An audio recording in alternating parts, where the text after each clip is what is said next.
Bem-vindo, investidores. Vamos falar hoje sobre Neoenergia, análise aqui de balanço do terceiro trimestre de 24. Já está aqui na sua tela.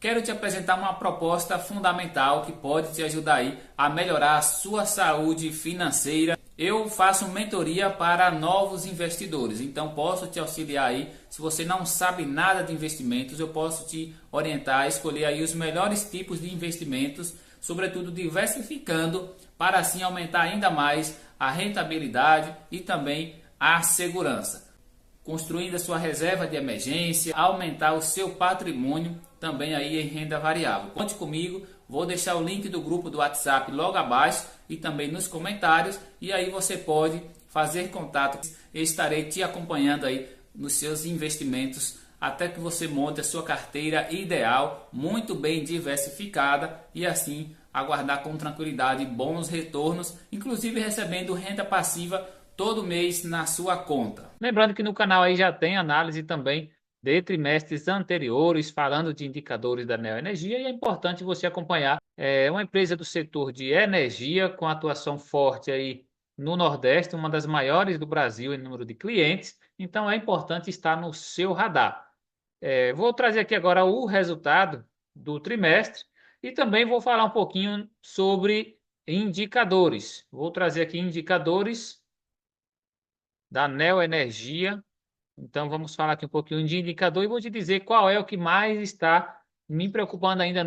A companhia Neoenergia tem a controladora Grupo Iberdrola, que é um grupo espanhol, né? Também é interessante que a gente vê nela aqui a Caixa de Previdência de Fundos de Funcionários do Banco do Brasil. Então, se o Banco do Brasil confia ali, digamos que o Fundo de Previdência investindo na Neoenergia, e eles têm informações privilegiadas, né? Então, é um bom sinal, né, de que confiam na durabilidade, né, dessa empresa. Então, é um bom sinal aqui tendo participação do Banco do Brasil. Ponto talvez negativo seria que o governo poderia usufruir de duas vagas aqui, talvez no conselho, na diretoria da companhia, porque o Banco do Brasil é uma estatal, então poderia haver, de certa forma, interferência, mas o governo não tem muito interesse de palpitar nessa empresa, não. Tem na Vale, que quer palpitar com esse mesmo segmento, ou seja, só porque tem ali alguns fundos, né, de previdências públicas, né, no caso assim de estatais, né, a exemplo aqui do Banco do Brasil, eles querem opinar. Vamos aqui, publicado recentemente, ao 23 de outubro de 24, divulgação de resultados, que alguns destaques, energia distribuída, houve um aumento aí de 6,2 comparado com o mesmo TRI de 23, está incluindo aqui geração distribuída, né? Isso é interessante aqui, é mais energia disponível aí no mercado, né? Então, distribuindo para os clientes. Então, houve um acréscimo, né? Ou seja, também, claro, isso vem muito seguindo ali a transmissão, aumento também de transmissão. Veja que tem aqui, ó, o RAP, né? Que aqui já uma receita anual permitida, né? De 77 milhões. Então, a companhia passou a ter, ou seja, a partir das concessões aí, ela já entregou aqui ó, o lote de Itajaí. Então, ao entregar um lote, como é uma concessão pública, né, com o governo, então ela já tem aqui agora mais 77 milhões aí também para a Caixa, né? Então, fazendo parte da receita da companhia. Capex, investimentos, a companhia fez 2,6 bilhões somente no terceiro trimestre, muita coisa. Então, a Neoenergia no segundo tri, o CEO da companhia disse que iniciaria um período de desinvestimento, ou seja, uma tendência agora de diminuir os investimentos, ou seja, talvez não vai mais participar de leilões, grandes leilões, né? Pelo menos foi uma sinalização, mas é comum empresas de energia, elas estarem ali atentas a leilões, ou seja, buscar ali linhas de transmissão, novas linhas de transmissão, especialmente. Então, CAPEX, que é investimento aqui 2,6 bi somente no terceiro trimestre, foi muito alto. Então, isso aqui talvez vai dar um impactozinho também no relatório financeiro, né? Para a questão do EBITDA, né? Mesmo assim, também ainda ficou com o EBITDA positivo, e isso é muito bom que se mantenha crescente, né? Então, positivo e ainda crescente. O RAB líquido, de 38,4 bi. OPEX, aqui é a parte de manutenção, né, despesas para manter já as estruturas, 1 bilhão no terceiro trimestre, então aqui houve um aumento nessas despesas, né, então aqui é despesas com manutenção, aperfeiçoamento, né, de suas estruturas, então isso aqui pode depois não ter em outros trimestres e voltar para a caixa, né, ou até mesmo para o acionista também como dividendo. Então ainda teve uma manutenção um pouco relativamente alta. O EBITDA ficou em 2 bilhões e 100 milhões, um EBITDA muito bom também, só no terceiro trimestre, isso um aumento de 4% comparado ao TRI de 23.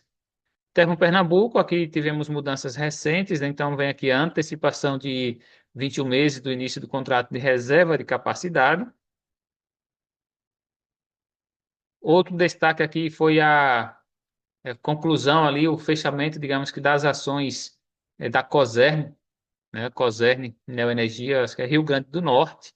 Então, foi a OPA, né? Que é o contrário do IPO. Então, digamos que aqui a companhia que era controlada pela Neoenergia comprou todas as ações aí disponíveis no mercado, né? Dos acionistas, né? Ou seja, indenizou, pagou os acionistas e fechou o capital na bolsa, né? Então a Cosern não precisava. E ainda tem a Coelba, da Bahia, né? E também tem ação listada na bolsa, mas é controlada pela Neoenergia, que é Neoenergia Coelba. Então talvez também deve fechar. Tem baixíssima liquidez, então eu acho que tudo deve ficar mesmo aqui com a Neoenergia. Então a Coelba também ainda tem listagem na bolsa, mas com liquidez muito ruim, tem bons dividendos. Projetos de implantação, isso aqui é muito interessante para você entender aí sobre o perfil da Neoenergia. Eu já te adianto que o perfil dessa empresa ainda é para longo prazo, então é uma empresa de crescimento, não é ainda uma empresa mais de manutenção, uma empresa de dividendos, ainda é empresa de crescimento. Isso porque ela ainda está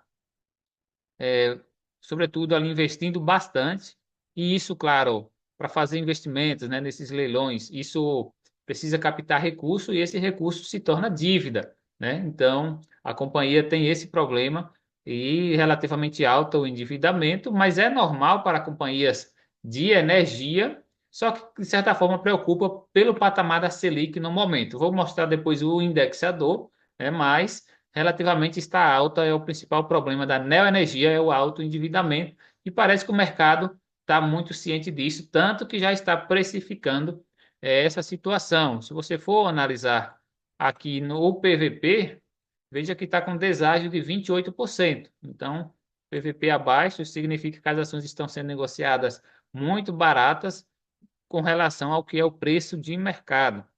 Mas isso muito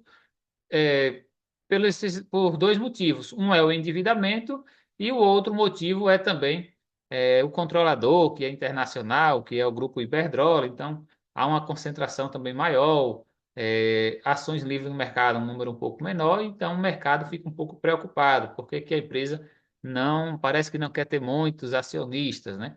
Então, tem a maior parte das ações aí no grupo controlador, Iberdrola, e também no Fundo de Previdência de Funcionários do Banco do Brasil. Então, por esses motivos, apesar de que a liquidez não está sendo afetada, tem ótima liquidez.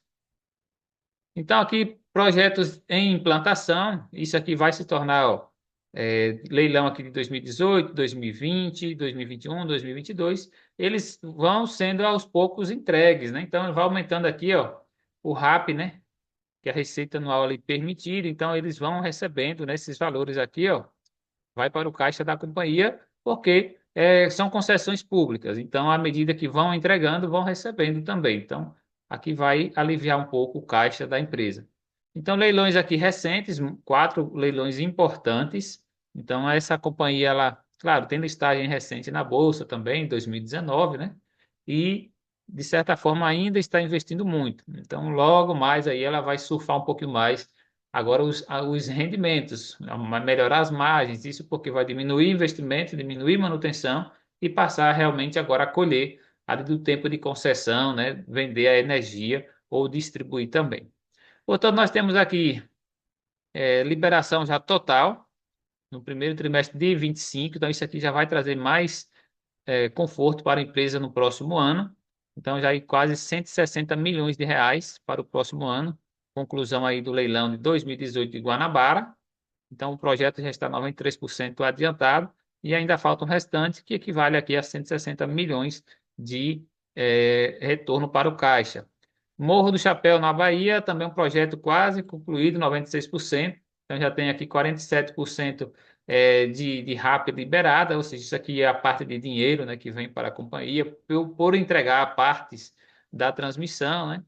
Então, 28% previsto aqui para o quarto TRI, ainda esse ano, e a liberação restante primeiro trimestre. Então, no próximo ano deve ter um conforto melhor aí para a companhia, com mais aqui, ó, 160 milhões, aqui com mais 50 milhões, além de mais 57 milhões que ainda vão estar disponíveis aí no quarto TRI desse ano. Estreito, 100% já entregue, projeto concluído com 100% de RAP liberado. Então, aqui mais 43 milhões aí pela conclusão, né, desse leilão, dessa transmissão. Agora temos ainda um projeto menos adiantado, que é de 2022, um leilão mais recente, o Alto Parnaíba, licenciamento tudo concluído e obras iniciadas. Então, esse aqui ainda não traz caixa ainda para a empresa.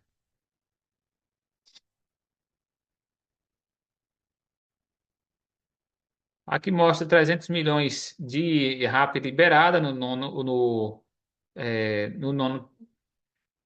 nos 9 meses de 24. Então, a expectativa de liberação de mais 100 milhões adicionais ainda esse ano. Então, pode totalizar ainda 1 bilhão e 100 milhões ainda de RAP liberada. Então, vamos aos consolidados. Melhorou um pouco a margem bruta, né? Mas pouca coisa. Então, nos 9 meses de 24, teve um acréscimo de 1%. Então, a margem bruta ficou em 11 bi e 150 milhões. E no ano passado estava em 11 bi e 50 milhões. Então, a margem ficou relativamente estável. Houve, na verdade, uma diminuição aqui de 4% comparado ao trimestre. Comparando só os trimestres. Então, no geral, aqui você considera estável a margem. Despesas operacionais, teve um aumento, né, de 3%. Então, despesas operacionais, isso acaba impactando aí no caixa, né? Então, ó, passou ali para 1 bi no terceiro trimestre de 2024, então aumentou comparado aqui ao trimestre de 23. O EBITDA, que é o que interessa muito, teve queda no EBITDA, então isso aqui acaba ficando um pouco de forma negativa para o mercado, as ações acabam caindo um pouco. Vou mostrar ali também agora a cotação nos 5 dias, então relativamente estável, né? Então aqui ó, a divulgação do resultado, então o mercado já vem precificando essa questão do endividamento da companhia, essa parte ainda de altos investimentos, e isso traz pouco retorno imediato para os acionistas, apesar de que já pagou bons dividendos. Então, o resultado, de certa forma, morno para o mercado, né? Não impactou nem positivo nem negativamente. No ano, a companhia já tem uma queda aí de quase 10% na cotação, né? Então teve aqui um pico de 21,86 no ano e também já caiu a fundos aí 17,87, né, em julho. Recuperou um pouco, mas agora aqui também nesses últimos meses aqui, setembro e outubro, uma queda relativamente aí de 7%, aqui já mais impactada também, até pela questão de secas, né? Então, claro, vai ter agora alguns reajustes, né, na tarifa e isso vai trazer alívio aí para o quarto trimestre. Então, reajuste de 5% em Brasília, reajuste um pouco menor, me parece que em Pernambuco. Então, há uma demanda maior também por energia nesse período mais quente do ano, mas também o encarecimento também na geração, né? A empresa não conseguiu aumentar, melhorar o EBITDA, então, mas de certa forma ainda veio quase 3 bilhões. Então, no primeiro TRI foi 3 bilhões e 200 milhões no ano passado, e nesse ano caiu para 2 bi e 900 milhões. Então, veio um pouco menor, mas, claro, um EBITDA bom, positivo, né? Só que ainda com relativa queda. O EBIT da Caixa também, a gente viu aqui comparado ao trimestre, então, terceiro trimestre não é dos melhores na companhia. Lucro líquido, isso aqui é o que mais importa. Então, os resultados não vieram satisfatórios porque também registrou queda muito alta no lucro. O lucro líquido ficou é menos 46%. Então caiu ali aqui mostra lucro líquido e o lucro líquido ajustado, que é esse aqui, ó. O lucro líquido ajustado de 977 caiu para 908 milhões. Então, mostrou esse decréscimo aqui um pouquinho no trimestre. Então, houve sim uma redução aí no lucro líquido, a margem não melhorou. Então, ainda com muitas despesas também aqui operacionais aumentando, ó. Então, ficou difícil de melhorar a margem e isso acaba impactando no EBITDA, isso porque ainda tem muita manutenção também sendo feita, além de novos investimentos. CAPEX, novos investimentos, aqui vamos ver, ó, em redes, 1 bilhão e 300 milhões só no terceiro trimestre de 24 e projetos em implantação, 1 bi e 200 milhões. Então, ainda muita coisa aqui, muito dinheiro ainda indo para investimentos. Com relação a redes, foi mais na expansão, aqui na distribuição, né? Renovação de ativos, melhoria de rede e também ações de combate a perdas. Então, houve também uma redução com relação a perdas, né? Mas ainda é um dos problemas das companhias elétricas, sobretudo a questão de perdas de energia, aquela energia que não é faturada. Ela disponibilizou tantos gigawatts, mas a parte vendida não condiz com 100%, que é normal. Então, há ainda muitas perdas, desvio de energias, né? Então, tudo isso é problema para a companhia, ainda mais porque tem atuação aí em 18 estados do Brasil. É muito difícil a logística também para dar conta de tudo. Claro que boa parte também é transmissão, mas distribuição é onde tem mais esses problemas de perdas, né? Acontecem sobretudo aí na Bahia, né? Bahia, Pernambuco, Rio Grande do Norte e Brasília. Geração e clientes, CAPEX de manutenção, a gente vê aqui, ó, 51 milhões, então aqui menor, né? Essa parte aí de manutenção ali direta, né? Clientes, as redes baixas, né? Então, a gente viu aqui eólicas, hidros, solar, então manutenção um pouco menor.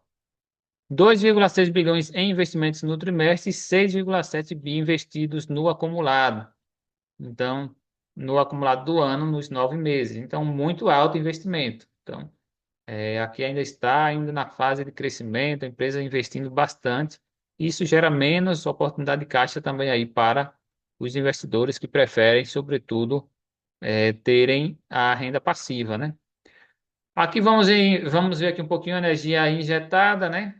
Comparação aqui, ó, mais 302 mil novos clientes, cresceram aí comparado do ano passado, o terceiro trimestre do ano passado para agora, então um número muito bom. Então, é mais redes aí chegando, atendendo, né, as famílias. E possui 16 milhões de clientes. Isso aqui é muito bom, então um patamar potencial muito grande aqui. É uma das maiores do Brasil, então tem muito cliente. Só a Bahia toda pertence aí à Neoenergia. Aqui mesmo a gente já vê, ó, Neoenergia Coelba. Houve aqui melhorias em 4% na questão de clientes, né? Pernambuco também aumentou um pouco. Basicamente aumentou em tudo aqui. O Brasília aumentou também. Então, nessa parte de clientes aqui, a Electro também, todas elas aqui aumentou um pouco. Então, a empresa se apresenta com forte crescimento. Isso aqui é o que ela mesma estampa, ó, no relatório. Mais 4% no terceiro trimestre comparado com o ano passado. 7% foi o crescimento aí, comparado os 9 meses do ano passado com esse. Perdas em 12 meses, isso aqui acaba impactando ali na margem líquida, né? Dificultando a margem líquida, né? Deixando mais baixa. Então, repare que a Coel Bahia está um índice muito alto de perda de 15%. Então, isso aqui é muita coisa, né? Está acima, inclusive, do limite, né, regulatório. Então, aqui é um desperdício que impacta bastante. 15% de perda de energia seria 15% de uma margem líquida maior, né? Então, todas aqui, ó. Cosern, Rio Grande do Norte, 8%, 7% é Electro, Brasília aqui 11% e Neoenergia Pernambuco também desperdício muito alto em 17%. Então, é o que prejudica ainda perdas controladas e todas as distribuidoras com redução em relação ao segundo TRI de 24. Então mostra aqui uma redução, mas ainda um patamar muito alto, né? Também mostra que controlou a inadimplência, né? Isso aqui também é importante, né? Então houve aí redução na inadimplência, vai mostrando aqui também a Neoenergia. Aqui também 1%, né, de inadimplência na Coelba, Bahia, 2% do Pernambuco. Então, relativamente só Pernambuco aqui que está um pouquinho alto com relação aí à inadimplência, quando o cliente não paga, né, a conta, né? Agora, indicadores de qualidade, isso aqui não vai interessar muito, né? Apesar de que isso aqui é muito contado até para o preço da energia também. Margem bruta no caixa, ou despesas operacionais eu já falei também, aumentou um pouco. O EBITDA, aqui registra um aumento de 6,7 para 8, né, no ano. Então, aqui, com relação a redes, então, aqui vai um aumentozinho no EBITDA com relação a esse segmento. Então, a Neoenergia tem atuação diferentes, distribuição, transmissão, né? Então, aqui a gente vê, ó, redes de distribuição e transmissão.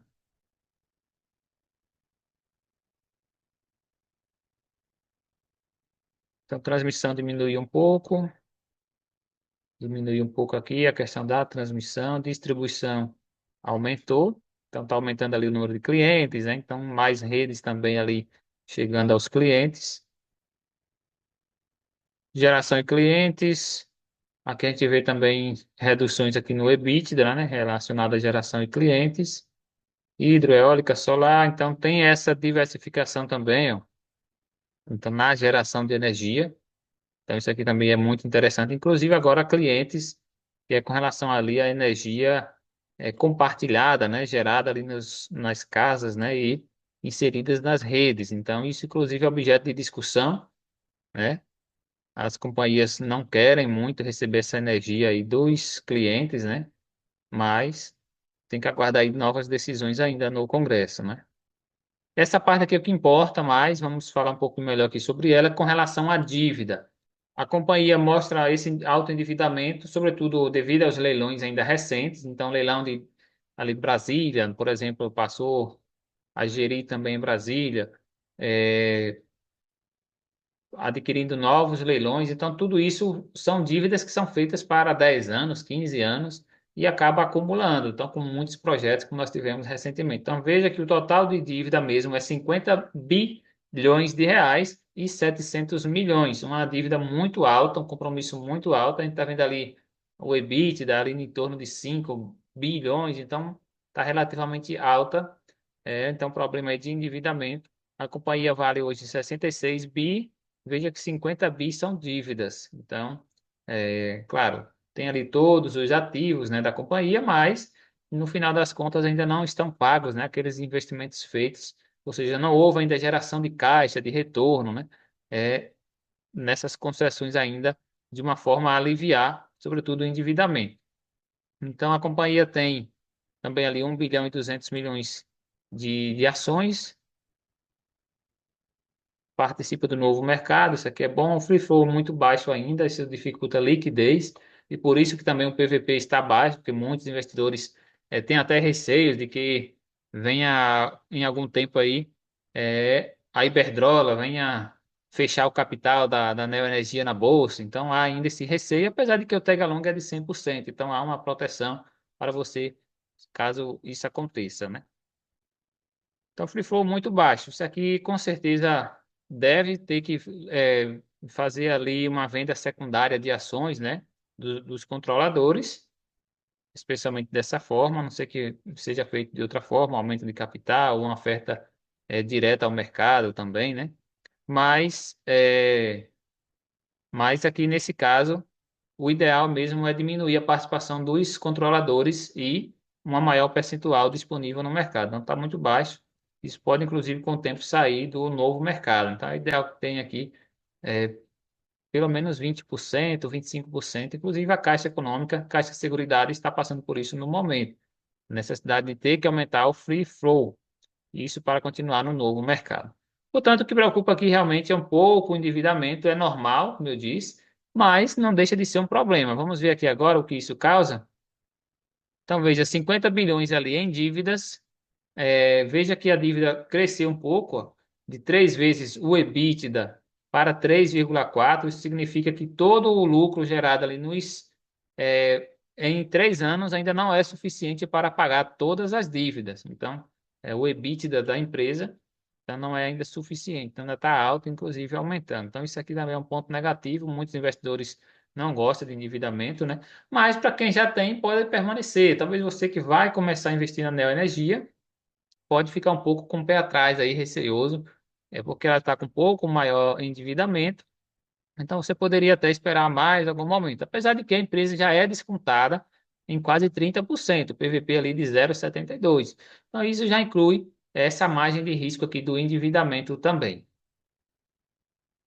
Veja que aqui os financiadores, basicamente aqui financiamento interno, né? Acho que o BNDES, mas tem também isso, a dívida vai ficar relacionada, por exemplo, ali ao Selic, ao IPCA, mas tem também internacionais, bancos internacionais, um pouco menor, 14%, né? E também bancos de fomentos internacionais, então bancos comerciais e bancos de fomentos, né?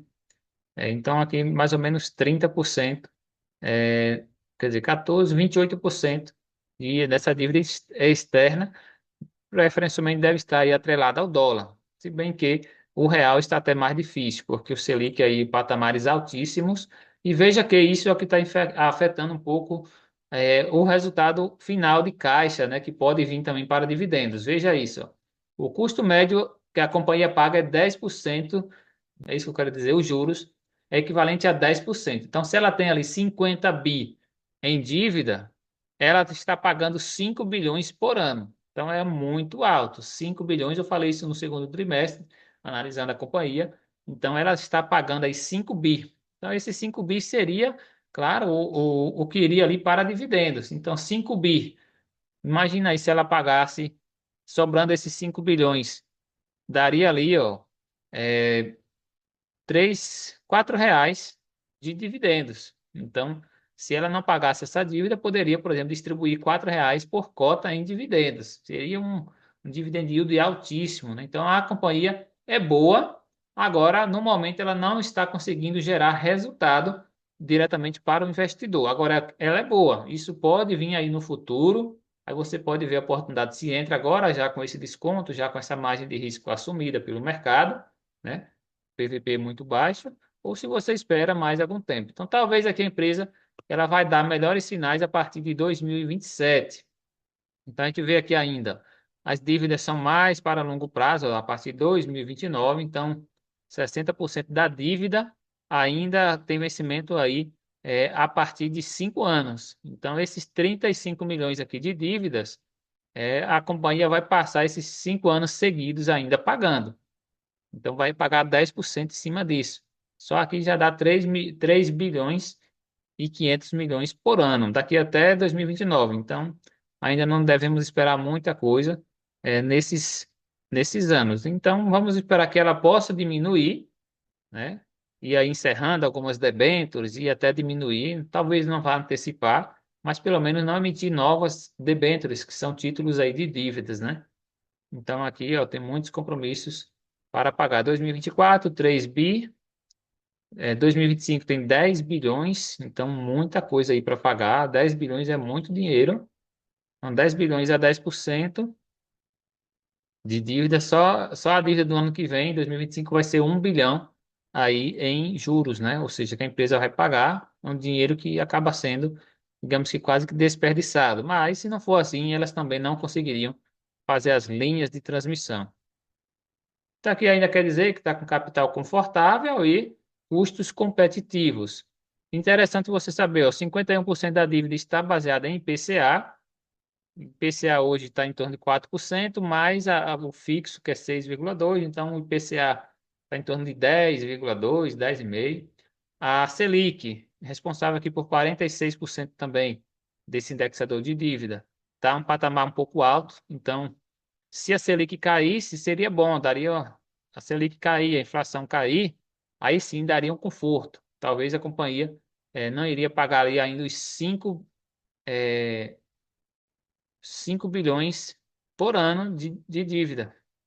Então ela está pagando 5 bi, mas porque está num patamar muito alto de 10%. Se caísse aqui um pouco para 8%, ou seja, Selic caísse para 9%, IPCA caísse um pouco mais, mas, por enquanto, veja aí que a Selic alta e o IPCA alto, também inflação, isso é ruim para essa empresa.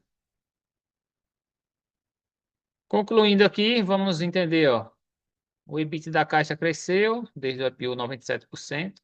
Então é bom, a empresa cresce, está cada vez mais entregando, né, concessões e aí vem dinheiro para o Caixa, mas também tem muita dívida a pagar e ainda está investindo em outros projetos. Mais um trimestre de entregas na frente de transmissão, então é bom a empresa ir para essa área de transmissão. Assim que ela concluir, aí ela passa agora a usufruir por muitos anos, com baixíssima manutenção, né? Então, transmissão, está pronta ali a linha de transmissão, a rede, manutenção é muito pouca, né? E aí ela passa a vender para outras distribuidoras ou até mesmo as delas, como a Coelba, como a Cosern, como a Neoenergia Brasília. E aqui vai dizer transmissão cujo ciclo de investimento se encerra em 2025. Então, isso aqui é uma sinalização boa.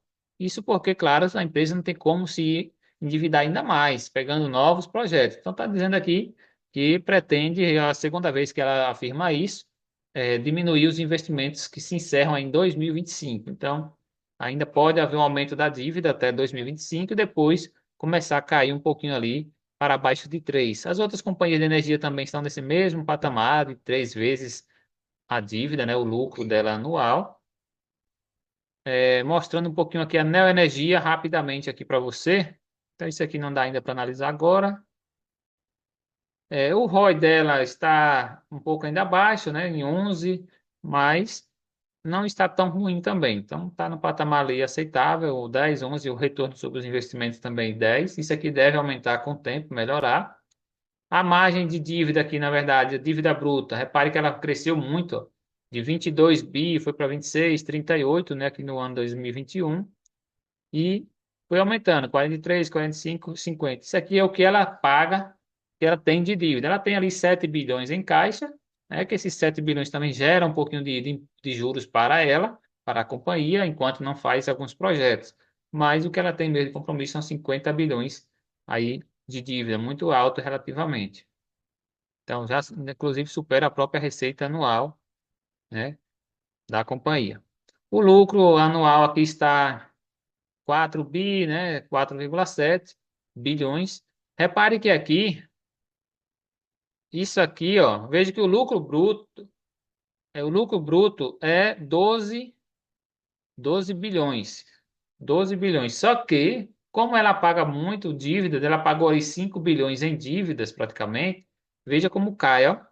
Então, de 12 caiu para 3. Ela paga 5 bi de dívidas, tem mais ali ainda manutenção, né, que tem que fazer. Aí o lucro líquido cai bastante. Agora, o lucro bruto, que é o dinheiro que vai para o caixa, né, da empresa, está relativamente bom. Isso aqui daria um dividendo muito bom, né? Imagina aí com 12 bi a empresa dividisse ali 50%, né, de payout, 50% daria 6 bilhões. Se ela distribuísse 6 bilhões, ia dar ali em torno de R$ 4,50 ou R$ 5 por ação em um ano. Então seria um dividendo muito alto, né? Só que a empresa tem, claro, ainda que pagar essas dívidas. Então veja que o lucro bruto aqui não considera ainda os pagamentos de dívida, é tudo que veio para o caixa da empresa, mas quando vai pagar ali dívidas, impostos, cai muito, cai aqui quase duas vezes, né? Aqui mesmo veio, ó, imposto, reajuste tarifário, então a empresa já anunciou aqui, ó, reajuste tarifário em Brasília, então vai aliviar aí um pouco mais de caixa aí no quarto trimestre. A cotação, veja que está abaixo do lucro, ó. Então a cotação ainda o mercado não está muito olhando para essa empresa. Aqui a parte de receita, veja que ela continua crescendo. E a parte de lucro, que é o que mais importa, também melhorou bastante depois aí do IPO. Então a empresa melhorou. Agora, nos últimos aí quase 2 anos, começou a cair um pouco a margem de lucro. Então aqui um pouco já pagando maiores juros em dívidas, né? Então isso comprometeu um pouco. Então Selic muito alta ali em 2022, 2023. começou a pesar também no lucro final da companhia. Ela tem atuação em 18 estados do Brasil, muito forte na região Nordeste, inclusive Bahia, Pernambuco, Rio Grande do Norte, né? Com os indicadores, basicamente aqui um comparativo, ó. PVP das elétricas é o menor, é o da Neoenergia. Então, para o longo prazo pode ser uma oportunidade, ainda não esperar resultados, crescimento na cotação recente aí no próximo ano ainda não, deve ser fraco. Então, a empresa tem ali um bom valor de mercado, é uma das maiores também, é comparada ali com a CPFE, Equatorial. Então, dividendos, tem aqui, eu vejo, esse ano ela foi até generosa em dividendos, então ainda tem alguns para serem pagos, ó, 31 de dezembro ainda. Então, Datacom aqui 4 vezes no ano, foi melhor, melhorou o dividendo esse ano. Então, aqui mesmo já pagou ó, 5% em 2023, quase 5% esse ano. Um dividendo ainda médio de 5% ao ano, mas isso vai melhorar ainda, a tendência aqui é melhorar. Aqui, PL baixo, PVP também baixo, né? Receita, também a empresa tem muita receita, né? Isso aqui também é um bom sinal, ainda tem muita receita, agora tem que transformar isso em margem líquida, né? Margem líquida que ainda está baixa, de 8%. Então, por isso, que ainda não está trazendo muito retorno ainda para os acionistas. O ROI está bom, o ROIC também, o retorno sobre os ativos que está baixo, ou seja, a empresa tem muito ativo, né? Mas muita potencialidade, mas ainda não está trazendo dinheiro de tantos esses ativos que possui. A dívida sobre o patrimônio, repare que ela supera o patrimônio, né? 1,3 vezes. E a dívida, aqui a dívida bruta sobre o patrimônio, que é o que mais pesa, então realmente ela está muito endividada. Crescimento de 10%, crescimento orgânico composto ao ano. Então, é uma empresa que ainda promete, empresa recente, mas para o futuro. Então, você que é interessante você é, buscar conhecer mais sobre investimentos. Busque conhecer mais sobre investimentos. Um livro aqui super interessante sobre o mais importante para o investidor. Esse livro aqui de Howard Marks, um dos grandes investidores aí também, administradores de fundos de investimentos, né? Nós temos aqui também o investidor inteligente. Então, isso aqui é um clássico aí, qualquer um de nós, investidor, deve ler. Então, é ideal conhecimento e investir com clareza, evitar erros passados, né? Vamos começar a investir com muito mais clareza.